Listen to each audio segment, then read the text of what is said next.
नमस्ते दोस्तों। इसके पहले हमने प्रेजेंटेशन में बात की थी IS 3786 के हिसाब से अलग अलग सेफ्टी परफॉर्मेंस पैरामीटर्स के बारे में, यानी कि जो अलग अलग टर्मिनोलॉजीज उसमें इन्वॉल्व थी, जैसे कि एक्सीडेंट या इंसिडेंट या डिसेबलमेंट केसेस। उसमें भी हमने total disablement case, partial disablement case, ये ऐसे अलग अलग जो टर्मिनोलॉजीज हैं उसके बारे में हमने बात की थी। और अभी हम बात करेंगे सेफ्टी परफॉर्मेंस के इंडिकेटर्स के बारे में। यानी कि हमने उसमें देखा था कि उसमें अलग अलग जो टर्मिनोलॉजीज इन्वॉल्व है उसका आपको यूज करना है, और उसके बेसिस पे अगर आपके कंपनी का सेफ्टी परफॉर्मेंस चेक करना है तो उसके लिए आपको कुछ फॉर्मूलेज यूज करना पड़ेंगे और कुछ पैरामीटर्स कैलकुलेट करना पड़ेंगे। तो ये जो पैरामीटर्स है, ये जो इंडिकेटर्स हैं, जो इंडिकेट करते हैं आपकी कंपनी का सेफ्टी परफॉर्मेंस कैसा है, तो इसको हम कहते हैं सेफ्टी परफॉर्मेंस इंडिकेटर्स। तो ये सेफ्टी परफॉर्मेंस इंडिकेटर में है पहला फ्रीक्वेंसी रेट। तो फ्रीक्वेंसी रेट अगर आप यहाँ पे देखेंगे तो फ्रीक्वेंसी रेट क्या है, तो ये नाम से पता चलता है कि एक्सीडेंट जो होता है वो एक्सीडेंट की फ्रीक्वेंसी कितनी है, ये आपको जानना है। यानी कि आपके पूरे साल में कंपनी में 2 बार एक्सीडेंट हुआ है, 10 बार एक्सीडेंट हुआ है या 100 बार एक्सीडेंट हुआ है, तो फ्रीक्वेंसी कितने एक्सीडेंट की वो आपको अगर कैलकुलेट करना है तो उसके लिए आपको फ्रीक्वेंसी रेट मालूम होना चाहिए। तो फ्रीक्वेंसी रेट में भी defined as the number of injuries per million man hours work. तो यहाँ पे आपका इंपॉर्टेंट पैरामीटर है नंबर ऑफ इंजुरीज। तो ये इंजुरीज कितनी हुए हैं उसका नंबर, तो ये फ्रीक्वेंसी रेट में ये नंबर इंपॉर्टेंट है और उसका रेफरेंस है मिलियन मैन आवर्स वर्क। तो मिलियन यानी कि 10⁻⁶, इसीलिए यहाँ पे ये पैरामीटर आ चुका है जिसको हम मल्टीप्लाइंग फैक्टर कहते हैं। तो इसका एक लॉजिक है और लॉजिक के हिसाब से यहाँ पे फ्रीक्वेंसी रेट के फॉर्मूले में ये मल्टीप्लाइंग फैक्टर आता है 10⁻⁶। तो यहाँ पर जैसे FRA भी है, FRB भी है, अलग अलग फ्रीक्वेंसी रेट कैलकुलेट होते हैं, लेकिन जो मल्टीप्लाइंग फैक्टर है वो 10⁻⁶ ही होगा और जो डिनोमिनेटर है वो भी मैन आवर्स वर्क ही रहेगा। यानी कि आपके कंपनीज में एम्प्लॉयज कितने हैं और वो नॉर्मली कितना आवर्स वर्क करते हैं वो एक साल का कैलकुलेशन होगा और उस हिसाब से ये मैन आवर्स वर्क आप यहाँ पे बता सकते हैं। अभी आपके यहाँ पे जो भी एक्सीडेंट हुए हैं उसकी वजह से यहाँ पे इंजुरीज कितनी है, तो ये नंबर आपको यहाँ पे बताना है। तो number of all lost time injuries, ये लॉस्ट टाइम इंजुरीज का आवर्स आपको नहीं बताना है, यहाँ पे आपको कितनी बार इंजुरी हुई है, 10 बार हुआ है एक्सीडेंट, 20 बार हुआ है इंजुरी या फिर 100 बार हुआ है, ये जो भी नंबर रहेगा वो नंबर आपको यहाँ पे बताना है। तो यहाँ पे ये FRA और FRB 2 कैटेगरी दिखती है आपको फ्रीक्वेंसी रेट में। तो यहाँ पर ये सेकंड कैटेगरी जो है ये स्पेसिफिकली रिपोर्टेबल एक्सीडेंट्स के लिए। तो जैसे हमने पहले प्रेजेंटेशन में बताया था कि अगर एक्सीडेंट आपका रिपोर्टेबल टाइप में है, तो रिपोर्टेबल एक्सीडेंट क्या होता है, तो रिपोर्टेबल एक्सीडेंट ये होता है कि अगर वो पर्सन एक्सीडेंट की वजह से इंजर होता है और वो अगर 48 घंटे के अंदर वो अगर रीजॉइन नहीं होता है तो उसको हम रिपोर्टेबल एक्सीडेंट कहते हैं। तो अगर ये लेस देन 48 आवर्स में ज्वाइन नहीं होता है, इसका मीनिंग है वो मोर देन 48 आवर्स के बाद भी वो इंजर्ड ही है, तो वो लॉस्ट टाइम इंजुरीज जो आएगी वो नंबर जो आएंगे वो नंबर यहाँ पे आपके FRB कैटेगरी में आएंगे। तो इसको कई बार FR और सफिक्स R भी लिखते हैं, यानी कि रिपोर्टेबल लॉस्ट टाइम इंजुरीज का नंबर, उसके बेसिस पे हम ये फ्रीक्वेंसी रेट कैलकुलेट करते हैं। तो अगर आपका ये नंबर जो भी रहेगा, अगर 10 नंबर है कि 10 लोग ऐसे हैं कि जिनको एक्सीडेंट के बाद जो भी इंजरी हुई है उसकी वजह से वो 2 दिन के बाद भी काम पे ज्वाइन नहीं हो पाए, अगर हॉस्पिटल या डॉक्टर्स की जो भी ट्रीटमेंट है या सजेशन है उसकी वजह से, तो ये यहाँ पे 10 नंबर आएगा।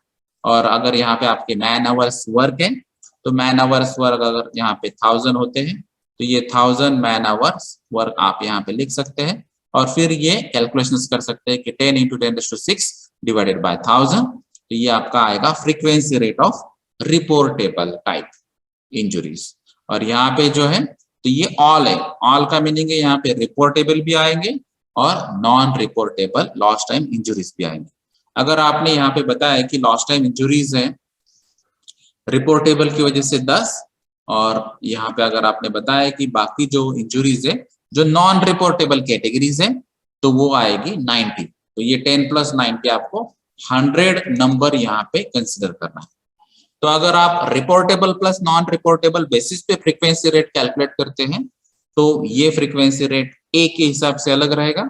अगर आप सिर्फ रिपोर्टेबल के बेसिस पे कैलकुलेशन करते हैं तो ये फ्रीक्वेंसी रेट अलग रहेगा। तो ये रिपोर्टेबल फोकस क्यों करते हैं? क्योंकि इससे पता चलती है सीवियरिटी। यहाँ पे रिपोर्टेबल इसका मतलब है इंजुरी ज्यादा हो चुकी है। तो ये है फ्रीक्वेंसी रेट जिसके बेसिस पे आपको सेफ्टी परफॉर्मेंस बता सकते हैं। अभी उसके अलावा अगर आपको देखना है फ्रीक्वेंसी रेट में ही डिटेल, तो ये हमने जो बताया था कि फ्रीक्वेंसी रेट का जो पीरियड है लॉस कितना हुआ है वो आप टाइम भी कैलकुलेट कर सकते हैं। तो ये फ्रीक्वेंसी रेट में कैलकुलेशन जो होते हैं वो फ्रीक्वेंसी रेट वंस जिसको हम कहेंगे first loss of time occurs, तो इसके बेसिस पे ही ये सब कैलकुलेशन होंगे।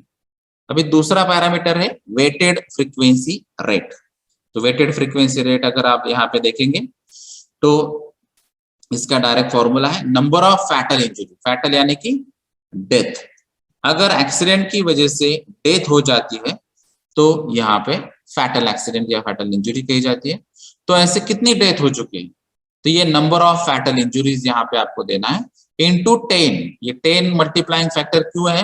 क्योंकि यहाँ पे फैटेलिटी केस है तो वहां पे 10 टाइम्स नॉर्मल इंजुरी उसका इंपॉर्टेंस है, इसीलिए यहाँ पे उन्होंने मल्टीप्लाइंग फैक्टर 10 लिया है। अगर ये नॉन फैटल केस है तो उसके लिए कोई भी मल्टीप्लाइंग फैक्टर नहीं है। इसका क्लियर कट लॉजिकल मीनिंग है कि नॉन फैटल जो इंजुरीज है उससे 10 पट इसका इंपॉर्टेंस रहता है फैटल इंजुरीज का, क्योंकि नॉन फैटल जो लॉस्ट टाइम इंजुरीज है उसके बाद में वो पर्सन रिकवर हो जाएगा, रीजॉइन हो जाएगा और वो काम कंटिन्यू रहेगा। लेकिन अगर कोई आपका स्किल्ड ऑपरेटर जो की पर्सन रहता है वो अगर लॉस होता है, डेथ होती है उसकी, तो आपका 10 टाइम का जो उसका स्किल था वो यहाँ पे लॉस हो चुका है, क्योंकि आपको वो पर्सन अभी वापस से बनाने के लिए बहुत टाइम लगेगा। इसीलिए यहाँ पे ये इंटू 10 किया जाता है।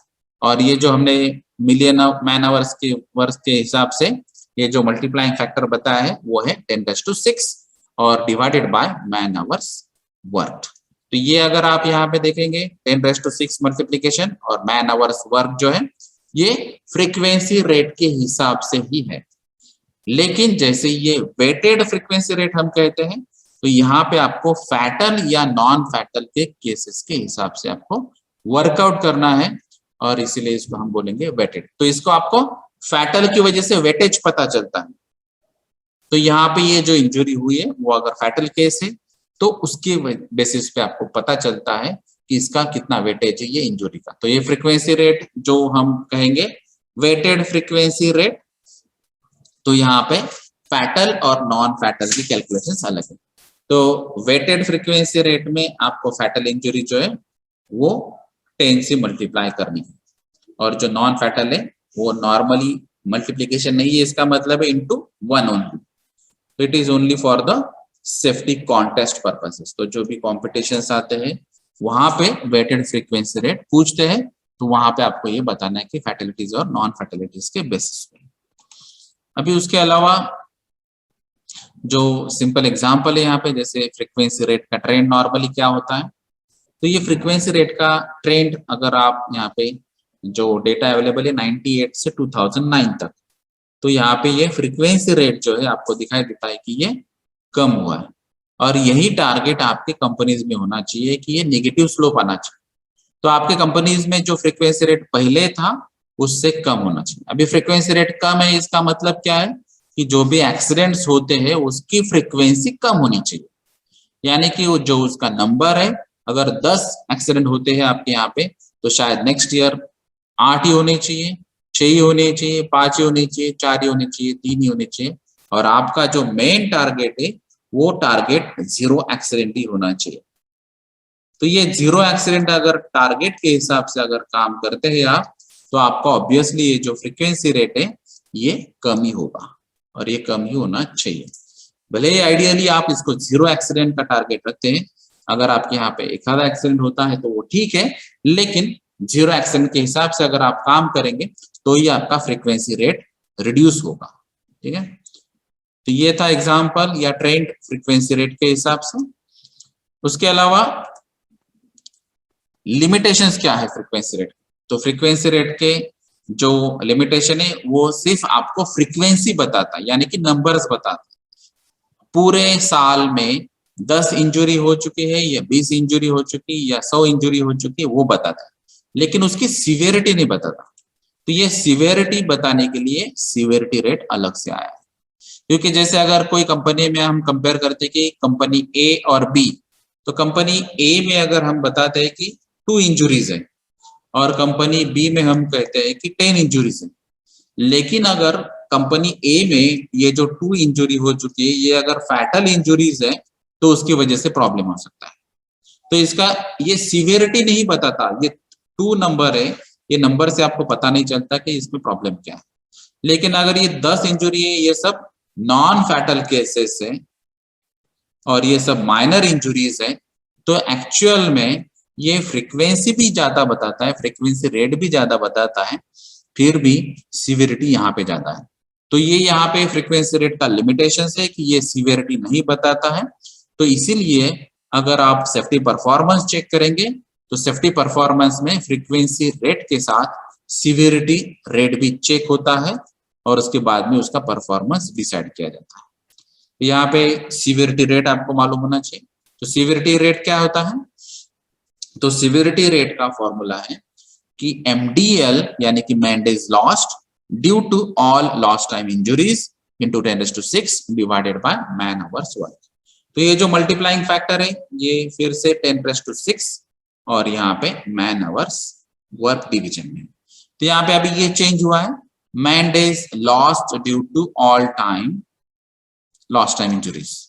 तो हमने पहले यहाँ पे फ्रीक्वेंसी का अगर आपको फॉर्मूला रिकॉल होता है तो फ्रीक्वेंसी रेट में आपने यहाँ पे सिर्फ नंबर लिखा था, यानी कि यहाँ पे अगर 2 इंजुरी होती है तो ये 2 नंबर ही आता था फ्रीक्वेंसी रेट के लिए, लेकिन यहाँ पे उससे पता नहीं चलता था कि सीवियरिटी कितनी है एक्सीडेंट या इंजुरीज की। लेकिन यहाँ पे हम कैलकुलेट कर रहे हैं मैन डेज लॉस्ट, यानी कि यहाँ पे ये 2 इंजुरी हो चुकी है, ये फ्रीक्वेंसी बताती है, लेकिन ये 2 इंजुरी ऐसी है जो परमानेंट डिसेबलमेंट केस है। तो इसकी वजह से आपको फिर पता चलेगा और आपको कैलकुलेट करना पड़ेगा कि ये जो पर्सन है ये अभी 6 महीने के लिए नहीं आ रहा।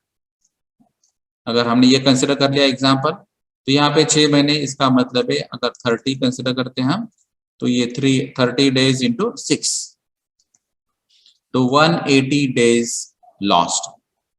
तो ये अगर सिंगल पर्सन का ये इश्यू है कि वो इंजुरी की वजह से परमानेंट डिसेबलमेंट केस में जाता है और वो 6 महीने के लिए नहीं आता, तो ये 180 डेज मैन डेज लॉस्ट होता है। अगर ऐसे 10 आदमी यहाँ पे इंजर्ड होते हैं और उनकी वजह से ये अगर 6 महीने में अगर ये रिकवर नहीं हो पाते हैं, तो ये जो 180 मैन डेज लॉस था उसका अभी कन्वर्जन हो जाएगा 180 इंटू 10, यानी कि 1800 मैन डेज लॉस्ट। तो मैन डेज कितने लॉस्ट हुए उससे पता चलता है आपको कि ये इंजुरी का सीवियरिटी कितना है या फिर ये एक्सीडेंट का सीवियरिटी कितना है। अगर इन केस यहाँ पे ये जैसे हमने नंबर बताया ये अगर नंबर 10 है, लेकिन ये 10 नंबर ऐसा है कि शायद यहाँ पे ये जो इंजुरी हो चुकी है वो 3 दिन में वो सभी लोग यहाँ पे आने वाले हैं, तो 3 डेज में वो अगर रिजॉइन होते हैं और ऐसे 10 आदमी हैं तो उस हिसाब से मैन डेज जो लॉस्ट होगा वो सिर्फ 30 होगा। यानी कि यहाँ पे जो नंबर ऑफ इंजुरीज है वो यहाँ पे आपको लगता है कि ये नंबर ज्यादा है, लेकिन जैसे मैन डेज लॉस्ट आप कैलकुलेट करते हैं उससे आपको पता चलता है कि ये जो इंजुरीज थी इसके इंजुरीज का सीवियरिटी क्या है। और इसी वजह से अगर आपको एक्सीडेंट की सीवियरिटी जानना है तो आपको सीवियरिटी रेट कैलकुलेट करना पड़ेगा। तो ये सीवियरिटी रेट में भी सेम जो फंडामेंटल्स हमने पहले पढ़े थे कि ऑल लॉस्ट टाइम इंजुरीज के बेसिस पे आपको कैलकुलेशंस करना है या फिर सिर्फ रिपोर्टेबल लॉस्ट टाइम इंजुरीज के बेसिस पे आपको कैलकुलेट करना है। जैसे हमने बताया था कि अगर मोर देन 48 आवर्स के बाद में भी अगर वो रीजॉइन नहीं होता है तो वो रिपोर्टेबल एक्सीडेंट बन जाता है और वो जो इंजुरी है वो रिपोर्टेबल इंजुरी बन जाएगी। तो ऐसे रिपोर्टेबल इंजुरीज कितने हैं उसके बेसिस पे ही अगर आपको कैलकुलेशंस करने हैं मैन डेज लॉस्ट के, और उसके बेसिस पे अगर आपको कैलकुलेशंस करने सीवियरिटी रेट के, तो उसको हम कहेंगे सीवियरिटी रेट बी या severity rate on the basis of reportable. तो ये एसआर सफिक्स आर भी नॉर्मली लिख सकते हैं। अगर आपका ऑल आपने लॉस्ट टाइम इंजुरीज अगर कंसिडर किए तो एसआर ए, तो ये ए इंडिकेट करता है ऑल लॉस्ट टाइम इंजुरीज, यानी कि यहाँ पे रिपोर्टेबल एक्सीडेंट भी कंसिडर किया है हमने और नॉन रिपोर्टेबल एक्सीडेंट भी कंसिडर किए, यानी कि इंजुरीज भी कंसिडर किए, और उसके बेसिस पे फिर हमने मैंडेज लॉस्ट यहाँ पे कैलकुलेशंस किए और वो मैंडेज लॉस्ट यहाँ पे आ जाएंगे। तो ये सीवियरिटी फाइंड आउट करने के लिए आपको सीवियरिटी रेट भी चेक करना पड़ेगा। यानी कि अगर आपका सेफ्टी परफॉर्मेंस चेक करना है तो आपको फ्रीक्वेंसी रेट भी इंपॉर्टेंट है, यानी कि कितनी बार एक्सीडेंट हुआ है, कितनी बार इंजरी हुए, वो नंबर इंपॉर्टेंट है, और वो जो भी इंजरी हो चुके वो एक्सीडेंट हो चुका है वो फैटेलिटी है, नॉन फैटेलिटी है, या फिर रिपोर्टेबल है, नॉन रिपोर्टेबल है, ये भी सीवियरिटी आपको पता होनी चाहिए। तो वो आपको एसआर से या सीवियरिटी रेट से पता चलेगी।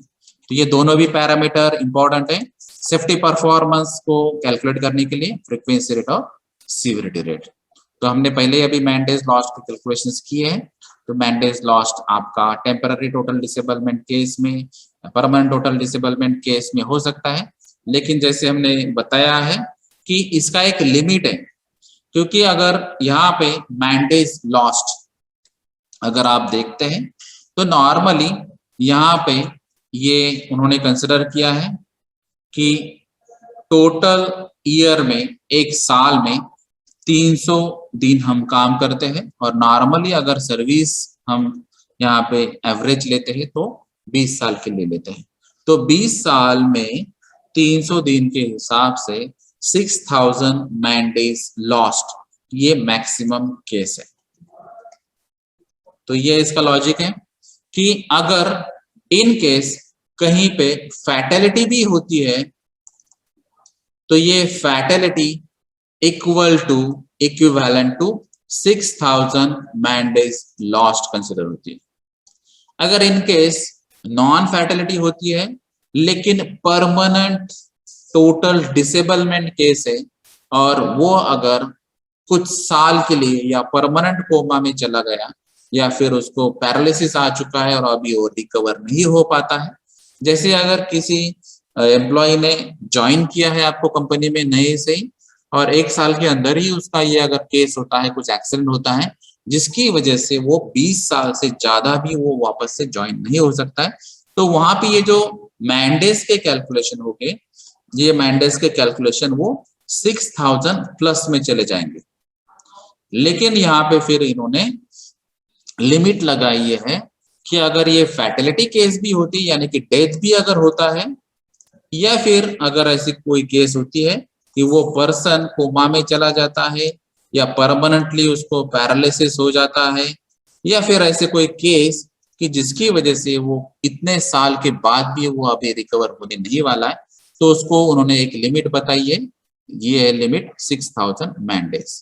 तो ये 6000 मैन डेज का लॉजिक अभी हमने बताया कि एग्जैक्टली ये क्यों बताया। तो ये 20 साल से जो सर्विस है उन्होंने कंसिडर की है, उसके बेसिस पे वो 6000 मैन डेज लॉस्ट आप कैलकुलेट कर सकते हैं। तो आपको अगर न्यूमेरिकल्स में या प्रॉब्लम्स में या आपके कंपनी में अगर कोई ऐसी केस होती है कि जिसकी वजह से ये 6000 प्लस चला जाता है, तो आपको मैक्सिमम 6000 ही कंसिडर करना है। अगर इन केस आपके यहाँ पे कोई डेथ होती है एक्सीडेंट की वजह से, यानी कि फैटेलिटी है, तो भी आपको ये one fatal equivalent to 6000 man days lost, ये आपको कंसिडर करना है। ठीक है।